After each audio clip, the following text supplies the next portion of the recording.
So, as everyone knows, so my name is Rita. I was born in Angola and I was raised in Portugal. And I've also have spent a lot of time in Brazil, such a dear country to my heart. My background is digital and media agencies, and then I transitioned into management consulting.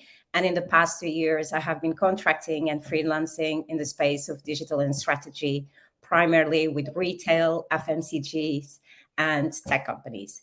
So in the last 2 years, I have traveled around 15 countries and I have worked with quite amazing clients and projects throughout this journey. Wow. Rita, you describe yourself as a digital and strategy freelancer, although some might interpret that as a digital nomad.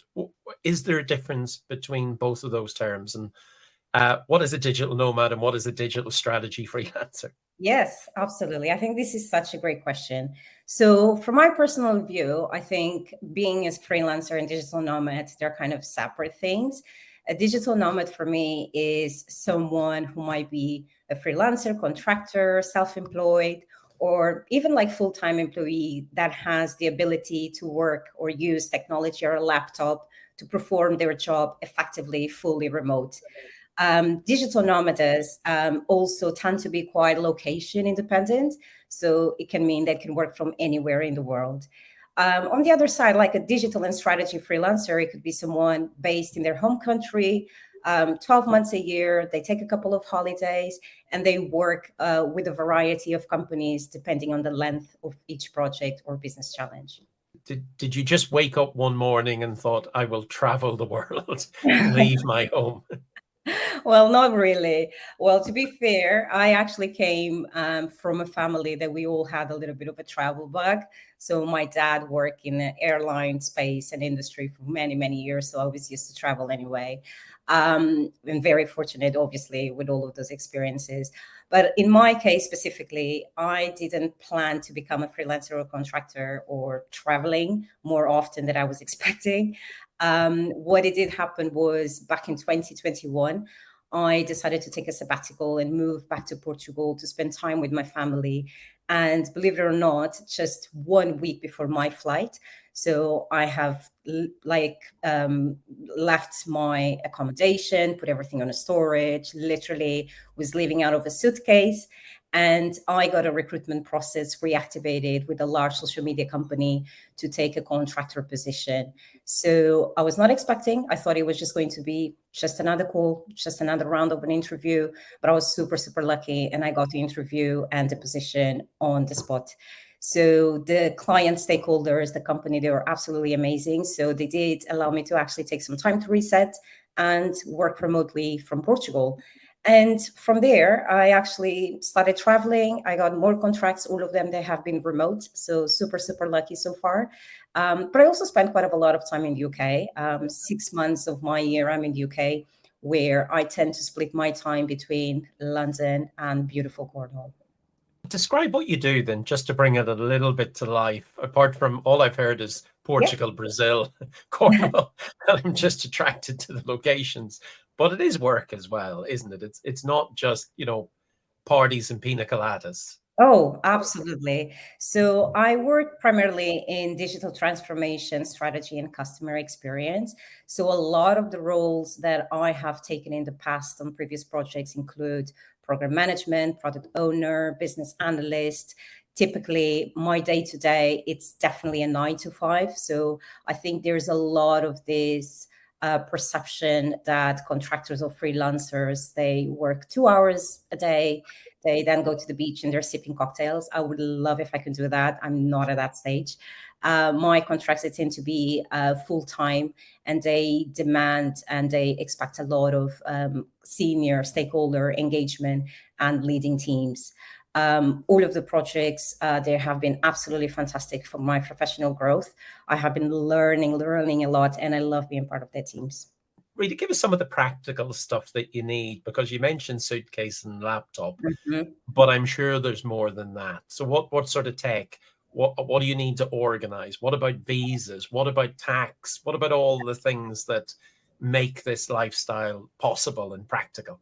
Yeah, absolutely. I think that's such a good question. And so many people ask me that. I would say that you would have a couple of considerations before actually embarking into this lifestyle. So the things that I would think first is definitely your job. So thinking about the clients and the companies you want to work with, the type of projects, the pace of those projects, your exposure to stakeholders and teams, the environment, the culture, because all of that is really important to determine what kind of environment you need to be so you actually performing your job productively and effectively.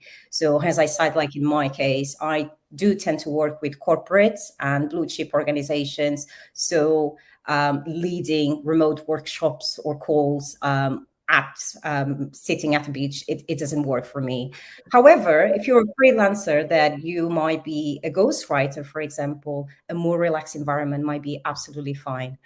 And then the second one is thinking about the business model for you as a freelancer and a contractor. So, what is your pricing strategy? How many clients you want to work for a year? What kind of desired income you're kind of expecting to get every year? How many projects? What is the length of the projects you want to have? And then the third one, I would definitely say about all of these admin and practicalities that you need to kind of bear in mind when you want to kind of embark on a digital nomadic lifestyle. So thinking about regions you want to go, the type of culture, nomads, laws, taxes. I typically work with umbrella companies. So regardless if my contracts are inside or outside, I only have my taxes processes with them just to make sure everything is in order. And also kind of bringing kind of all kind of supportive tech that you might need to kind of make sure you look professional on a camera and you don't have connectivity issues. So I typically have 3 different chargers at least, just to make sure one of them it won't fail. I have an external camera as well if lighting is not very on my side in the kind of accommodation I'm staying. And I have a portable internet kind of provider. So it's very, very helpful. You literally just put like a local SIM card and you can get 4G, 5G, obviously, anywhere in the world. What are the cons of the lifestyle? I hear a lot of pros, lots of nice places, amazing people, great lifestyle. But what are the cons? Oh, I think there is definitely a few cons, like any other lifestyle. For me, what I feel, I think the logistics and organizing all of your accommodation can be pretty, pretty exhausting. So, London, it tends to be my home base. So, if I need to go back to London for 3 months and 2 months, just finding something that it's affordable in my preferred locations, it can be very, very hard. On the other side, when you're abroad, it can be hard a little bit sometimes to adjust to a very different time zone. So I had experience in working in the Middle East, and it was absolutely fine. I was kind of starting working from 11 a.m. in the morning. I was going to the beach, and then I would be finishing in the evening, and that worked really well for me. On the other side, when I was in South America, I was starting my day at 5:30 in the morning, absolutely sleepy and a little bit tired, to be honest. But I still kind of enjoy it. And I think there's also a little bit of an aspect of being or feeling lonely sometimes. So if you travel by yourself, you also need to find communities. You need to find a way that you're going to network with people that might have a similar lifestyle than yours. Otherwise, you just don't have anyone to talk with, and you're just working with your client every day or your clients. So it's just thinking about hobbies, experiences, and just a way to keep your life a little bit active for sure. And is there tips or advice you would give to someone in terms of both the consulting end as to how to get a client, what are good clients look like, the locations you go to, and the communities that you might jump into? Definitely. I think when it comes to client acquisition, I think this is very bespoke depending on the kind of field and the industry you're kind of working on. For my case, and for the type of contracts that I'm pitching and I'm positioning myself, I find recruitment agencies my most valuable resource for sure. It takes time to build a relationship. It takes time to kind of find them, but they do exist. And once you have built a repertoire with them, so you had a contract, you had an extension, your recruiter is going to be promoting you and encouraging you to get more contracts with them. So you don't need to be actively kind of pursuing things in the market, let's say, but you still have to do that job. I'm going to be honest. The other tips that I'll give, like what I think the most critical advices and what I talk about with people they want to kind of take the leap in this space, is being very, very clear about the services and the proposition and how you position yourself in the market. A lot of people think, oh, I don't know what I do. I don't know what I can offer. You do know, actually, because if you look at your back experience, you're going to see transferable skills that you can bring to anything you want to do from a freelancing basis, for sure. But I think getting that clicked, it can take a while. It did take me a while, perhaps a year and year and a half. And I think the reason behind that is because when you come from media, digital agencies, management consulting, which is a blend of everything, I thought I'm so generalist. But then I kind of figure it out based on the contracts that I was having and also my own professional development, that I'm very suited for program management. I'm very suited to customer experience. Obviously, I have a lot of experience in FMCG and retail. So that's the space that I'm investing in my relationships and also on the projects that I want to work with. Yeah, because that is the interesting bit. You've talked about recruiters now and employers and bosses and colleagues and everyone else, as well as your local community. It feels like a lot of communication throughout the end. What advice would you give to someone who's thinking of starting this lifestyle? I think the first advice is definitely enjoy the journey. I think I speak with a lot of people, and especially this week, I have been speaking with a lot of people that wants to start freelancing. And what I hear from them is that they want to do a huge career and lifestyle shift. They kind of said, like, it's not that I don't like my job, but I don't necessarily want to be stick to the same thing for the next 10 years of my life.